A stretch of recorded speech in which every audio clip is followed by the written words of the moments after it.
My name is Henry Lee, and I direct the Belfer Center and Center's Environment and Natural Resource Program. And I would like to welcome you to this morning's webinar on climate finance. We plan to use this opportunity to roll out a new idea to make capital for clean energy plants in emerging economies more affordable and more available. We have named this idea the Green Swap. Before turning to our principal speakers to explain how this idea would work, let me set the context for you. Over the last decade, developing countries have invested heavily in clean energy, and these investments are starting to make a big difference. That is the good news. However, over the same period, emerging economies have continued to invest heavily into fossil fuels and specifically electricity generation using coal. Specifically, emerging economies have invested in 540 gigawatts of new net fossil fuel generating capacity, more than 50% of their new capacity. These investments are not done because emerging economies are unaware of the looming threat of climate change, because the cost of capital in these countries is often double that available in developed countries. The reason for this high cost of capital is simple. Large capital-intensive investments in emerging economies are subject to much greater financial risks. We are talking about sovereign risks, construction risks, currency risks, and demand risks. Hence, these countries have a huge incentive to direct their limited investment dollars towards the cheapest options, which often are fossil-fueled electricity generating plants, often coal. If this trend continues, the world will not be able to meet the climate goals set forth in the Paris Accords, as countries will continue to invest in new fossil-fueled facilities, since they will be the least cost option to meet their pressing energy needs. Today, we will lay out a path that could be a major step towards improving the financing of clean energy plants in emerging economies. Let me introduce our two speakers. Professor Akash Deep is a senior lecturer in public policy at the Kennedy School of Government and faculty chair of Harvard's Infrastructure and Market Economies Executive Training Program. He is an expert on infrastructure finance, derivative markets, and capital market reform, and has worked as a consultant for the United Nations, the World Bank, and the International Center for Settlement of Investment Disputes. Wasim Tahir is a research fellow at Harvard Center for International Development and a fellow at the Belfer Center for Science and International Affairs. Before coming to Harvard, he worked for British International Development, the UK's International Finance Institution. He has previously worked at the Boston Consulting Group and Credit Suisse. After the speakers have spoken, we have set aside time for questions and answers, and we ask that you write the questions in the Q&A button, which is at the bottom of your screen. Let me now turn the program over to Professor Deep. Thank you, Henry, and greetings, everybody. Thank you for joining us for this webinar. And I will take you through the main proposal that we have for the Green Swap. But just to set the context about what my colleague Henry Lee talked about, the challenge of decarbonization in emerging markets and developing economies is that they are, in spite of the increases in green investment, those investments are well short of what is needed even to meet the announced pledges scenario and far from what is needed for reaching the net zero goals. And the basis of this research is actually two observations that was already referred to and that is described in more detail in the paper. One, that emerging markets and developing economies, except China, are going to grow much faster than the advanced economies. And at the same time, their carbon dioxide emissions, their greenhouse gas emissions, are going to be much more significant than that of advanced economies. And this is the this is one of the features of this problem. And infrastructure is a very good example of the connection between climate impact and development impact. You see, 92% of the sustainable development goals are linked to infrastructure, but infrastructure, even two broad areas, power generation and transport, are responsible for about half the projected emissions over the next 25 years or so. And therefore, what you're seeing here is the per capita growth and the connection of that with carbon dioxide emissions. And that is quite different for EMDEs, emerging markets and developing economies, compared to advanced economies. And that, coupled with the high cost of capital that was already also referred to in the introduction, is the challenge of mobilizing financing. What you see here are the cost of capital for a typical solar PV project, utility scale, and the significantly higher costs in a sampling of large emerging markets. This problem of high capital cost is even more significant in the case of renewable energy projects because of their very large upfront cost compared to fossil fuels. And that's why we believe that it's the challenge of high cost of capital, the challenge of financing renewable energy projects, coupled with the fast growth of emerging economies, is the problem that we need to deal with if we want to tackle the decarbonization issue. And so our research is based upon the idea of disentangling climate and development finance. Let me take a couple of minutes to explain to you the rationale about on which this is based.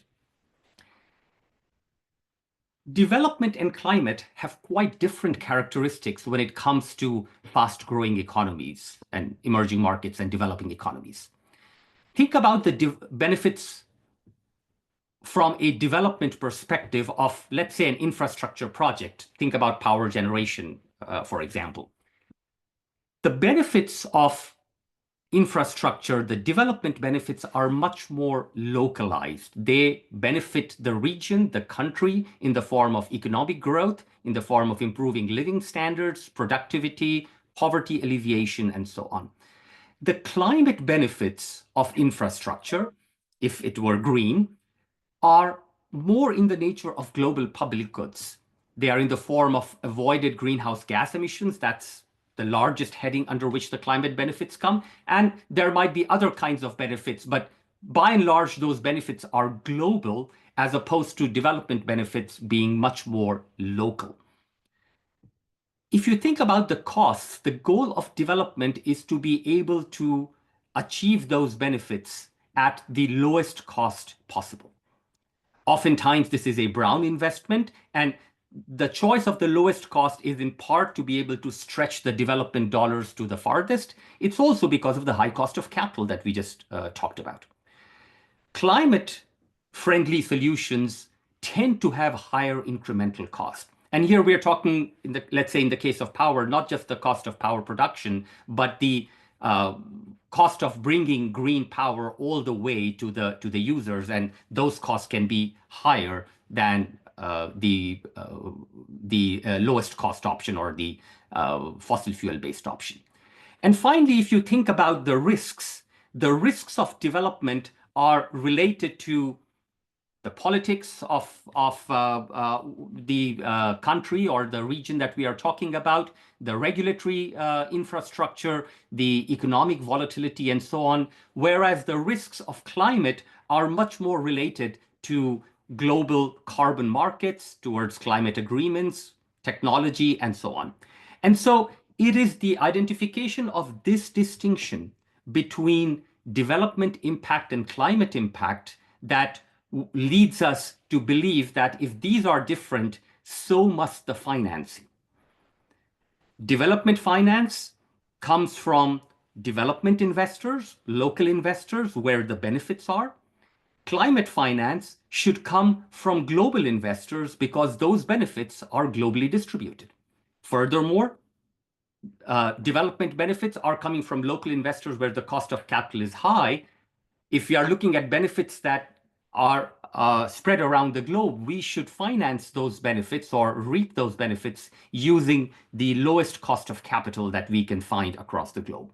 And that's why we believe that development finance should be disentangled from climate finance if we are going to be able to mobilize more global capital for investment in green projects, in infrastructure, in emerging markets and developing economies.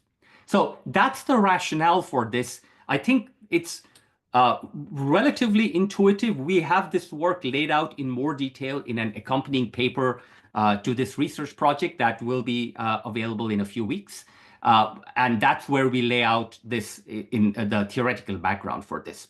But I want to move directly into talking about the green swap, which is the instrument that utilizes this idea to be able to mobilize financing for green infrastructure. I will do this using a very simple example. In this example, it's a two-period example. In the first period, you make an investment, incur a certain cost, and in the following period, you get the benefits. Right? And there are two options to achieve the same development benefit. The first is a brown project, let's say a fossil fuel project, we will refer to as brown. And the other is a more climate-friendly option, we will call that project green. The benefits from both projects is let's say $500 million. The cost of the brown infrastructure project is $400 million, whereby its rate of return is 25%. We are assuming that the cost of capital in this example is 20% in the local economy, and therefore this brown project is viable from a development perspective, from a financial perspective. If instead the project chosen was the green project, which would provide the same benefits, it would, however, cost more, $450. The rate of return would be 11% in this case, which is lower than the cost of capital in the local economy, and therefore this project would not be viable. Now, we could go ahead and articulate explicitly the benefits of the green project. Let us suppose that the green project generates benefits in the form of avoided emissions that the brown project would create. And let's say we value them at $55 million. So now the total benefits of the green project are not just the development benefits of 500, but also the climate benefit that is valued at 55 million. With the cost of 450, now the rate of return on this project would rise to 23% because now we have additional benefits from this project. But notice that this project is still suboptimal to the purely brown project.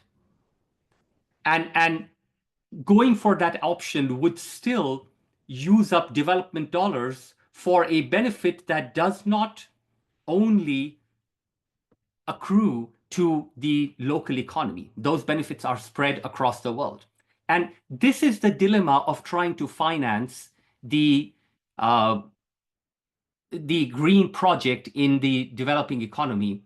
And what has been done in practice is therefore a number of attempts to try to nudge or force the developing economy into investing in the green project by, for example, lowering the cost of capital or de-risking projects, providing some kinds of subsidies, or even just refusing to finance the brown project and forcing the choice of the green project. What we recommend in our solution is actually to disentangle the climate impact from the development impact. So what you now see is a green project. In the left column are the development benefits that you have seen already, and the cost, the minimum cost for achieving those development benefits, which was 400. In the right column, you see the incremental climate benefits that come from avoided emissions and the incremental cost. The rate of return on this project on the climate benefits and costs is 10%, but that is viable from the perspective of the global investor because they face a lower cost of capital. In our example, we have assumed that cost of capital to be 5%. It's important to keep in mind that the reason a lower cost of capital is available to the global investor is because they are not taking on the risks of development in this green project. Here's another schematic that shows how the green infrastructure project is financed. Again, the total investment that is required is 450. 400 of this comes from the local development investor. 50 comes from the global investor, which is equal to the incremental investment to green projects. And the benefit flows, 500 of the development, all of the development benefits go to the development investor, and the abatement benefits go to the global investor. And therefore, the project that is being generated or that is being put together is the green project. So that's the set of cash flows. But let me show you the same example from a slightly different perspective and also address the question of why do we call this the green swap? What is it about here that involves a swap? So let's go back with the same set of numbers. And what we start out with a standalone brown project. If the local investor invested in this project, they would invest 400 and get benefits of 500, as we have already seen. But let's make a small change. Suppose the brown project were not a real project, but a hypothetical one, but it would still determine the flow of costs and benefits from the local investor. Right. So, and these flows would be to the global investor. At the same time, the global investor would invest in the green equivalent infrastructure project. Recall that the cost of that green project would be 450, and the total benefits of that green project would be the development and the climate benefits of 555. If we put together the hypothetical brown project-based flows and the flows to the green project, this is what it looks like. And now, if we net out the cash flows, the global investor is investing 450 into the project, but receiving 400 from the brown investor, so their net investment in the project is 50.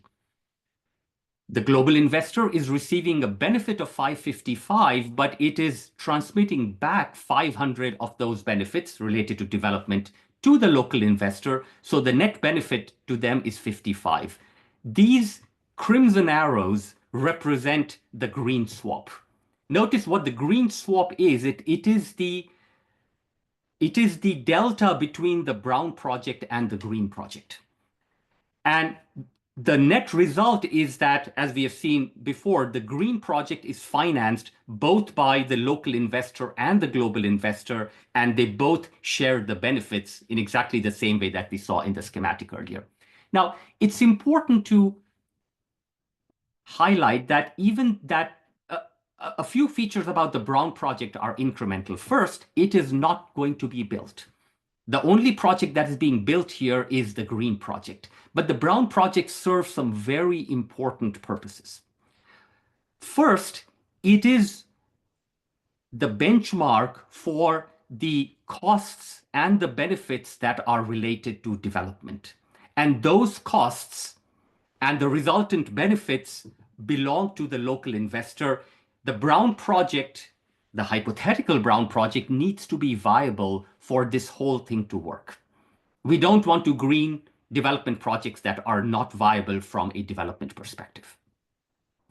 Second, the brown project is what establishes the additionality of the investment of the global investor. If we are going to take those climate benefits, which are measured at 55 here, those benefits have to be additional. And only then will they qualify for many of the kinds of investments that should be considered green. And therefore, we need that brown hypothetical project as the benchmark to establish the additionality of the green project. This is an important distinction between what we are proposing and what has been proposed by other research and practice, the benchmark, the viability benchmark of the green project has been measured from a financial perspective, purely based upon the cost of capital. We believe that it's important that the viability of the green project should be measured from the development optimal benchmark. And from there, the green project should think about the increment, and that's where the green swap is useful. We can implement this green swap in a variety of different ways, in the way that we have talked about before, or we can think about this as the local investor making the green investment, receiving an upfront contribution from the global investor in the amount of 50, and then sharing the benefit. So there are various different kinds of contractual arrangements that can allow this to happen. I'm going to take you to one more perspective on this green swap, and this will be based upon a financing perspective. So what we have here is basically a financing picture based on risk and return. On the horizontal axis is risk, and it shows that a green project has higher risk measured by a financial metric called beta compared to the brown project. On the vertical axis is a cost of capital. And what this shows is that the red line shows the cost of capital in emerging markets and developing economies. The blue line shows the cost of capital in global markets. And the difference between these two is a representation of the higher cost of capital. In this picture, we have kept it at 9.4%, which is the average cost of capital difference between projects in Africa versus the rest of the world. Of course, finally, as risk goes up, the cost of financing goes up as well. So for a project to be viable, it is important that its return be higher than the cost of capital. For a project to be financially viable, it should provide a higher rate of return. And we will see that higher rate of return on the vertical axis as well. So let's look at a very simple example. This is a calibrated example, which is in our accompanying paper. We have here a green project in an emerging market, and its rate of return is 16.6%. This project is not viable because its cost of capital would be higher than what the project provides. It lies below the red line. And therefore, what we propose is disentangling this project into its brown component, which now has lower risk and a higher rate of return, and its green component, which has a higher risk and a lower rate of return. Of course, that green component would not be financeable in local capital markets, but it is viable in global capital markets. And so this is the idea behind the green swap, that we decompose the cost and benefits, in other words, the return from a green infrastructure project, into its two components, brown and green, and finance them in two different capital markets, recognizing that the riskiness of these two pieces is going to be different as well. But also noting that the development-related risks are still borne by the development investor, and that's why the greening component of this is financed or can be financed at a lower cost of capital. Finally, what I've shown you is examples. Let me show you one example of how this could be implemented using a real project. We will look at a geothermal renewable energy project in Indonesia that was put together about a decade ago. There were two options for this project: a coal-based plant, and a green component, a geothermal plant. The cost of the coal-based plant was lower at 523 million. These are present value numbers.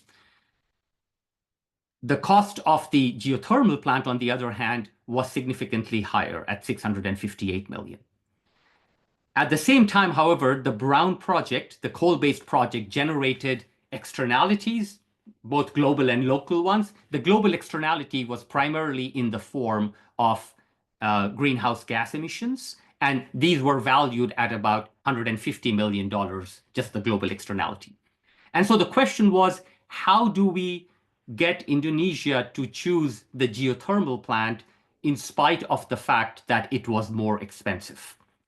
And the solution was basically providing a set of revenue and financing subsidies. So starting out, what you see in this chart is that the geothermal plant had negative net present value of 263 million, but together with some reduced cost of capital, a higher tariff. Notice both of these costs are borne by the Indonesians, as well as loans from the World Bank through the Clean Technology Fund, as well as IBRD loan, made what was a financially non-viable project into a financially viable project. We would, using the green swap, approach this differently. Let's go back and take a look at the numbers. The coal-based plant costs 523, and the incremental cost of the geothermal plant is 135. So what we would do is the local development investor would pay the amount that is the cost of the Brown project in exchange for the development benefits. We have taken a conservative measure of the development benefits at 528 based upon the tariff. The benefits are probably much bigger than that. The incremental amount of 135 comes from the global investor. I've simplified things just in terms of present values here. In exchange for the abatement benefits that were valued at 150. Now, these abatement benefits and the value of 150 comes from a carbon price of 20. This is viable at a slightly lower carbon price of 19 as well. And if the carbon price is higher, then of course the benefits will be much larger. And so what we would do with the green swap here is that the incremental cost of the geothermal plant and the resultant global externality benefits in the form of avoided greenhouse gas emissions would be financed by the global investor. And from Indonesia's perspective, the costs, the same benefits would be realized at the cost of a coal-based plant, but that coal-based plant would never get built. It would only be the geothermal plant. So that's where I will stop explaining the green swap idea, and I will pass it over to Wasim Tahir, who will talk about some of the additional implications of this idea of disentangling climate and development finance. Oh, thank you, Akash, and hi everyone. And to maximize time for Q&A, I'll try and keep this brief.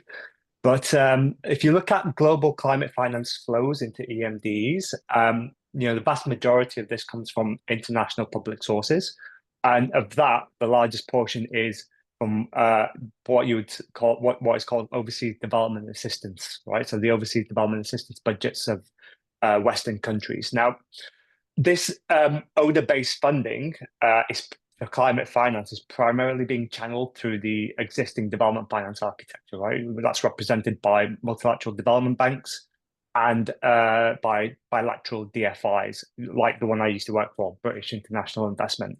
Now, from a donor government perspective, that's great. Let's try and kill the development bird and the climate bird with birds with one stone. But from my experience, and there's increasing research on this now, climate mandates and development mandates aren't fully congruent. And a great example of this is that the vast majority of climate finance demands are from middle-income countries, where we're going to see huge population growth. That's where the energy demand is going to come from, and that's why the decarbonisation efforts need to be. Whereas the demand for development finance is really largely with low-income countries. And so really, how does the green swap help with that? Well, what we're trying to say is that this is a financing instrument or a framework that allows us to disentangle the development component and the climate component of a infrastructure project. And by doing that, what we can do is hopefully minimize the development financing we need, drawn from these older budgets, right? And have that fund just the development component of an infrastructure project, and the climate component that we want financed by private investors, right? From global private investors. So the whole hope with this framework, this structure, the kind of underlying principle of disentangling climate and development benefits is that we can reduce the amount of development finance needed and increase the amount of global private capital flowing into emerging markets. And I think the other final point to mention, and I'll hand back to Akash for closing, is, zooming out even further, we think, researching this intersection of climate and development finance, is very important. And there's three levels. You can look at disentangling the two or disaggregating the two. And, what we've talked about today is looking at the transaction level.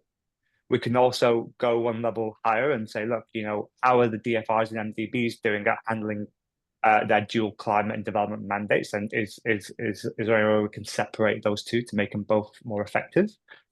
And then at the top level, it's around aggregate financing flows. We see that climate and development financing flows are currently really muddled, and there's a question around, is climate finance flow as it is today really additional to the existing flows that we were having? And so that itself needs a bit of research. But look, I'll pause there. I'll hand it back to Akash for closing remarks, and then we'll move into Q&A. Great, thank you, Wasim. Just one final word to say about the broader framework. As Wasim said, we believe that in addition to applying the disentangling idea to the green swap for mobilizing finance, there are these additional implications which can inform decision-making at development finance institutions in the ways of deciding about the trade-off between development and climate and how to fund both of these efforts. It can also be used to think about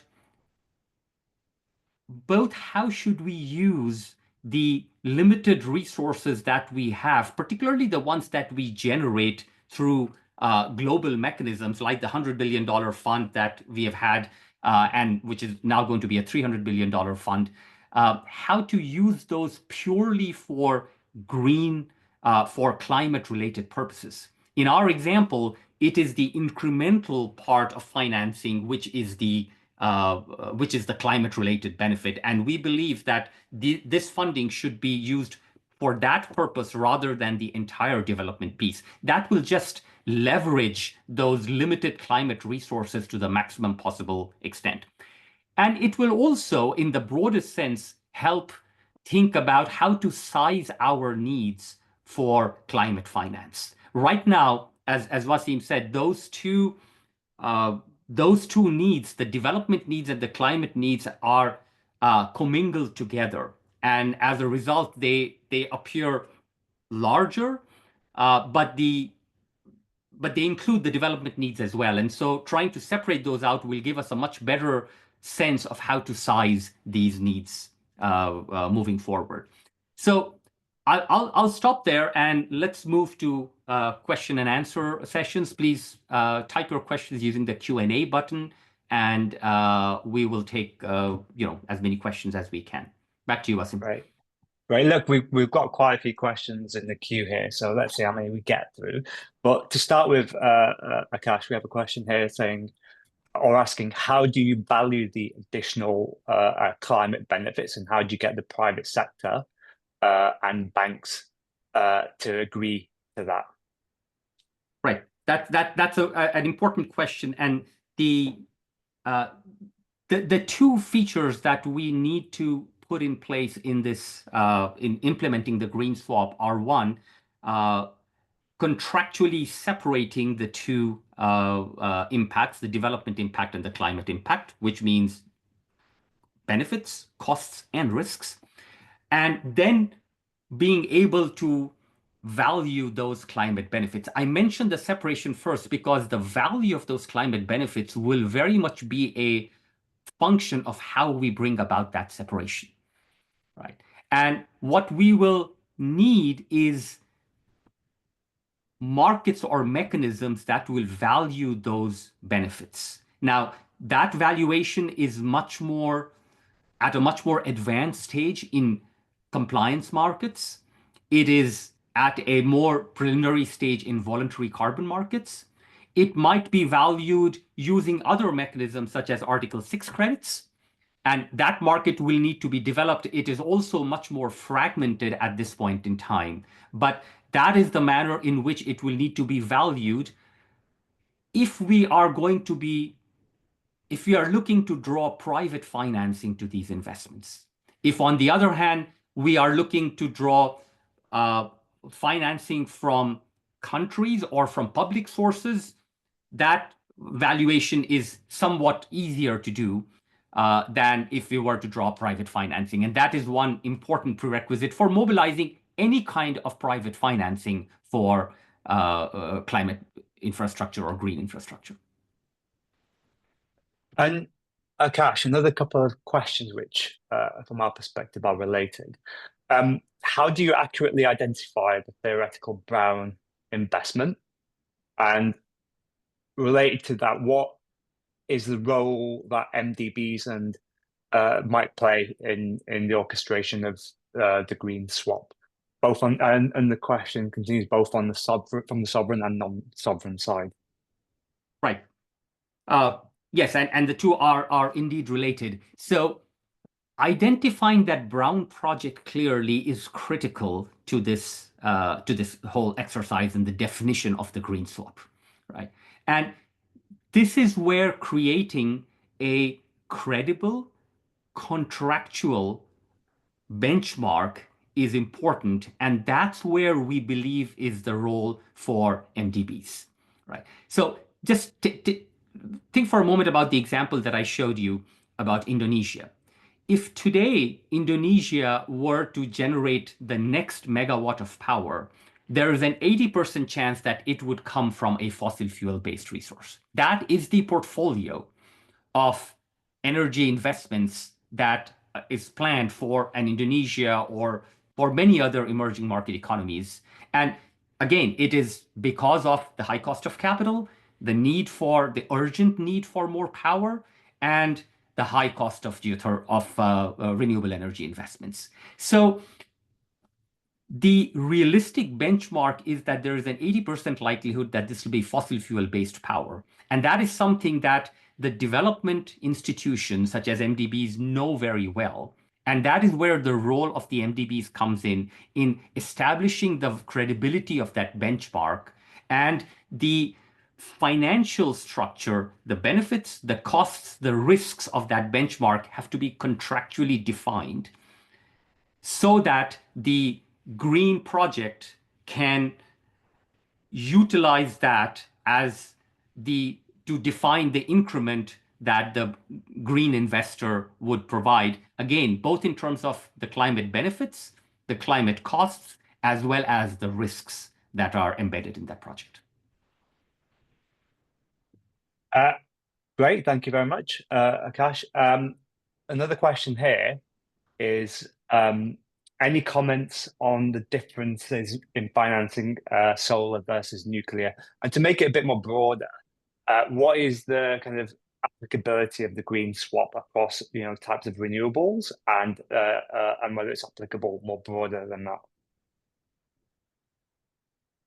So we believe that the applicability of the green swap idea is the more straightforward for those green options where the brown option can be defined more clearly. So if the counterfactual, if we would get the power from a fossil fuel-based project as opposed to a nuclear project, then it is as applicable for nuclear projects or as a renewable if it is generating the climate benefits that are important here. There can be other areas in which it is harder to specify that counterfactual. Let's move away for a moment from power generation to transport, for example.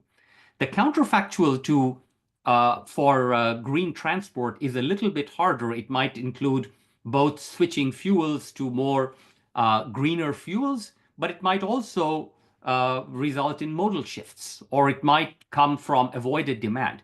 And in those situations, when defining the counterfactual is more complicated, using the green swap becomes more challenging. Or think about an even yet another problem, adaptation. disentangling development and climate impact is going to be harder for adaptation. So we are not saying that the green swap can be applied to every last dollar of climate financing that needs to be mobilized, but we believe that for a large part of the climate financing mobilization problem, particularly as it relates to infrastructure and power generation in particular, the green swap is going to be a powerful mechanism to mobilize that finance. This is possibly one for you, Henry, and this is within the kind of backdrop of what's happening in US politics. But we have a question here asking, how would you apply this approach in the US given the shift to fossil-based investment under the new administration? Well, to be perfectly honest, whether the present administration would embrace this, I have some skepticism, but the reality is that we're trying to come up with an option that for the long haul and will address this on a global basis. So where our audience is as much the EU, the World Bank, the Asian Development Bank, than it is the Trump administration. But it's the concept, and is the concept going to be viable? I mean, Akash has done a very good job of pointing out some of the remaining challenges that we are going to be working on in the next year, particularly how to develop a value for carbon emission reductions that is going to be commercially viable. Right now, the voluntary market is extremely small. And there are a number of other things that we can look at, but there's no magic bullet to this.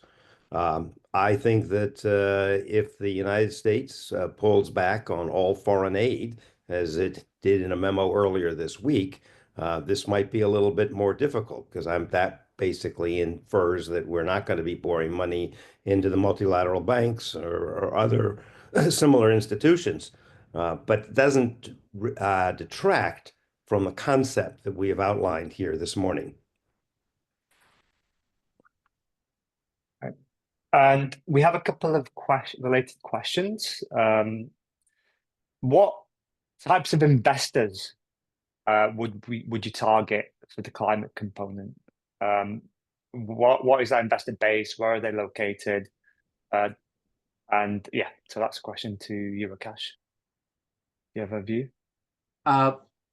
Sure, and as I said, that market needs to be developed in a way that brings in more investors. What we have seen based on the few examples of these investments outside of compliance markets is demand from corporate investors for their own. Microsoft, for example, has been a significant investor in some of these kinds of projects.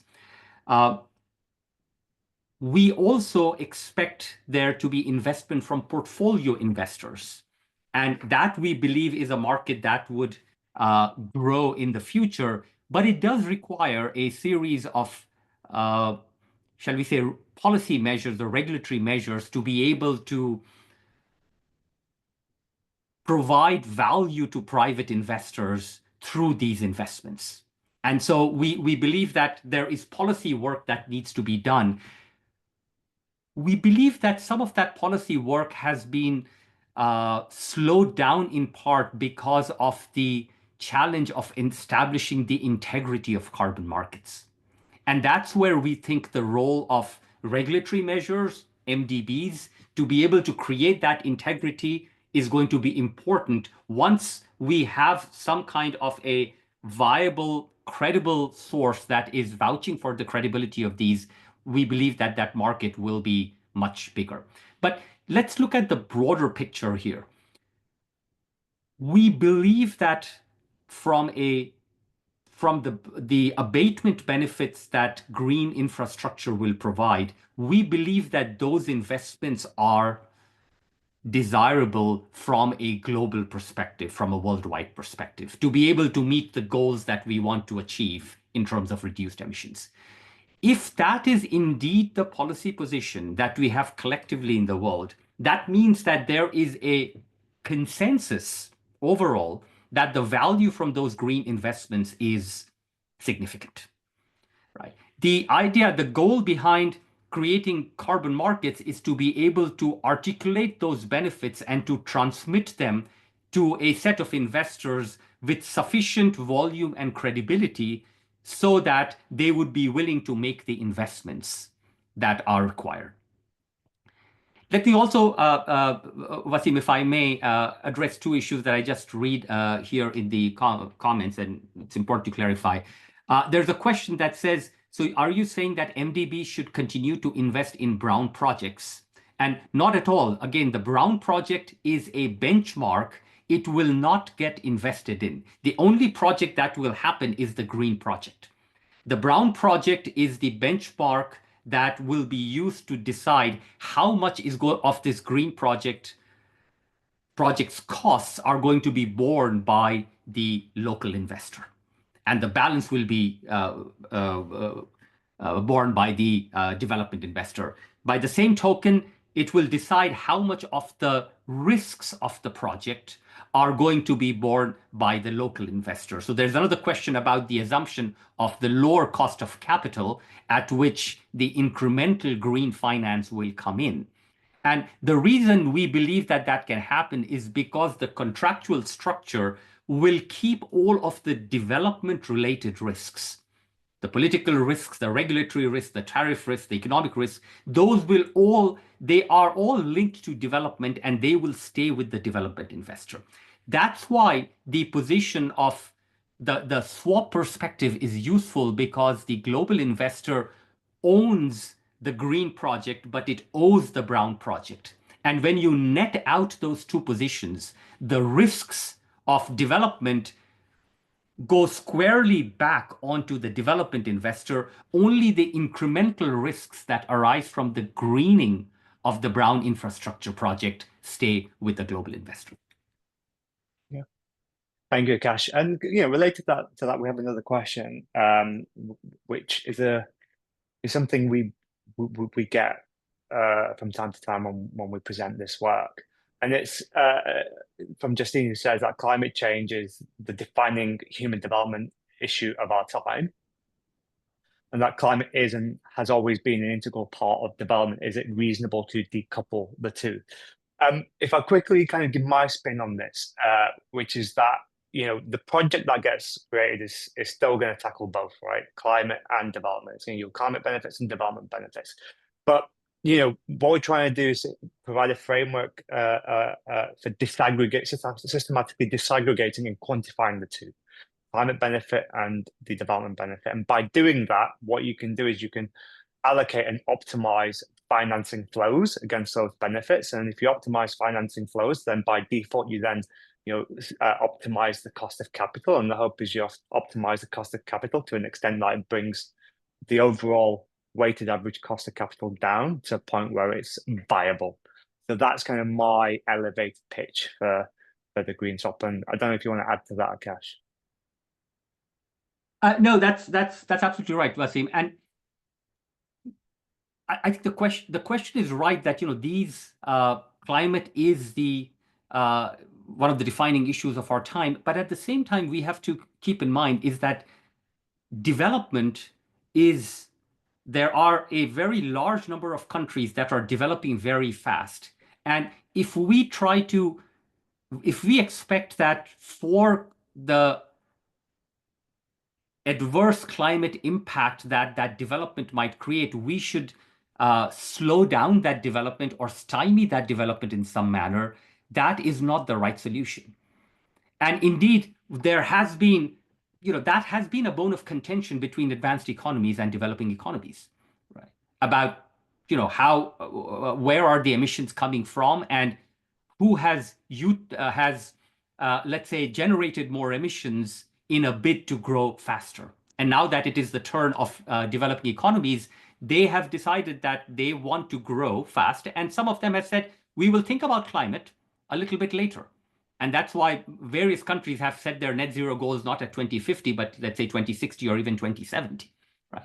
And we believe that instead of looking at this as backwards as saying, whose emissions caused the problem. We should look forward, and looking forward is the logical way to look at this, because the benefits of green infrastructure in emerging economies has benefits across the world, right?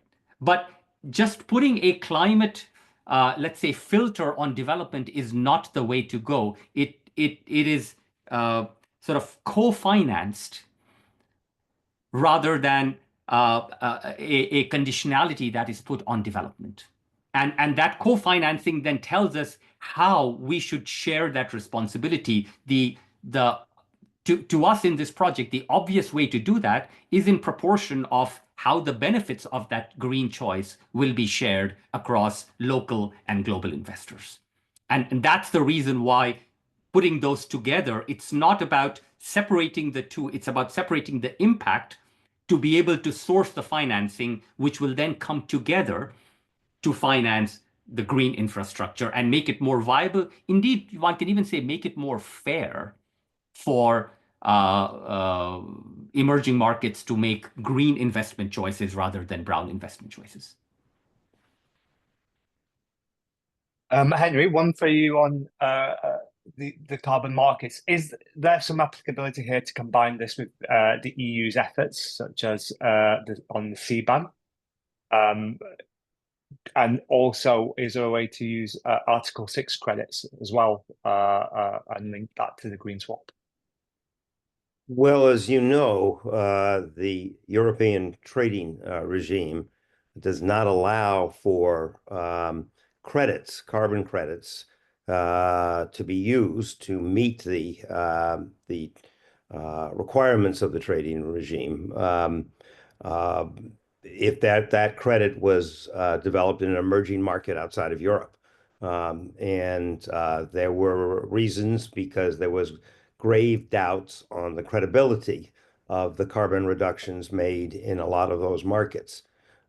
We believe that if you cannot reduce the incentive to go with the brown plants in those markets over the next 10 years, and Akash is right, in the long term, they intend to go green, but they're saying we can't go green right now because we have all of these issues of poverty and development that we must address. And if the cheapest option to address it is a coal plant, they'll go with a coal plant. And we're trying to provide an alternative to that.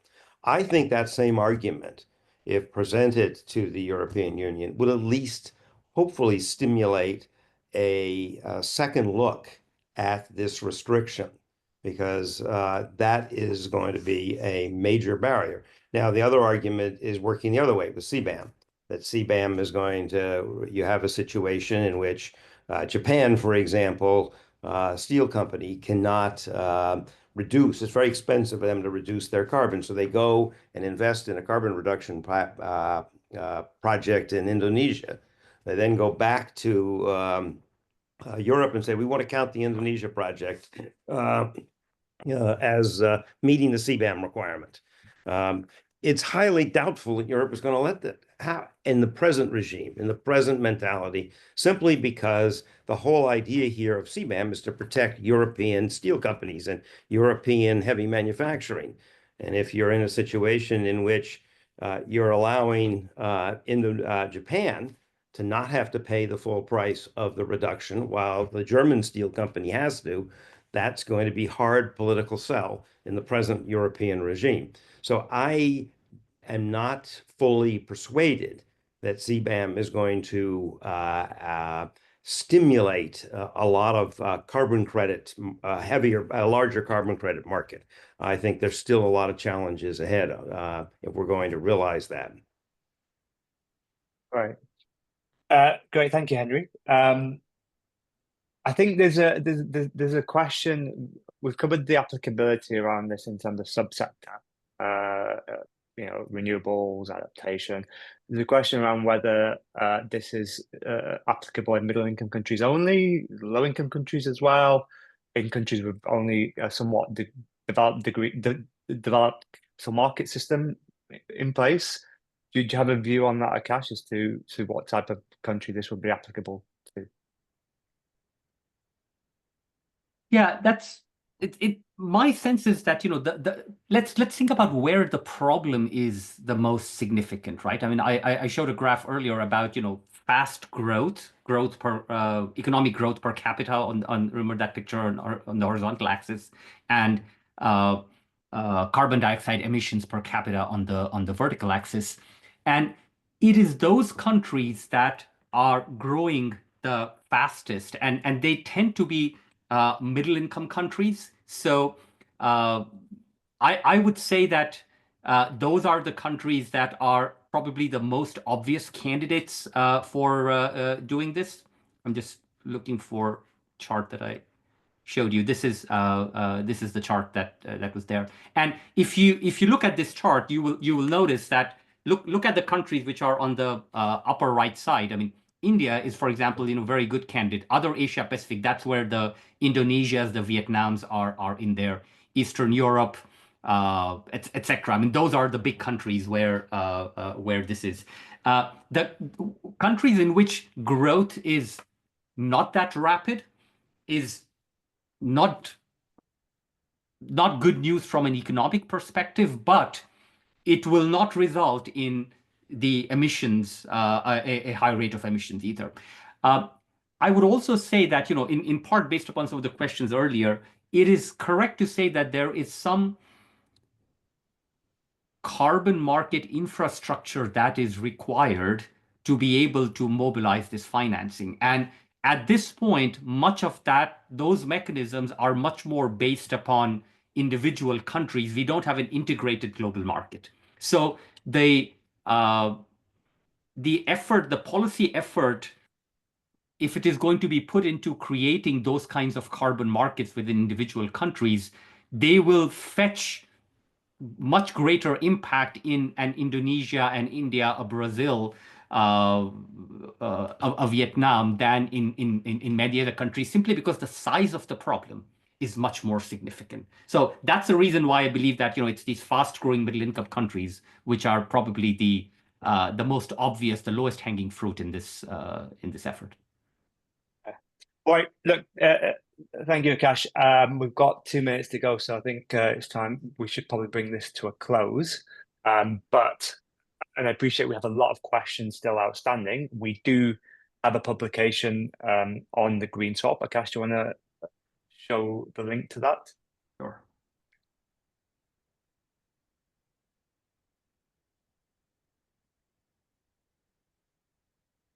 Yeah, look, here's the paper. We published it. Please, take note of the website link. There's a QR code as well to scan it, and there's a lot more information contained within that document. And you can also find our contact details available on the through Google search if you want to reach out to us about this topic. Akash, Henry, any closing remarks?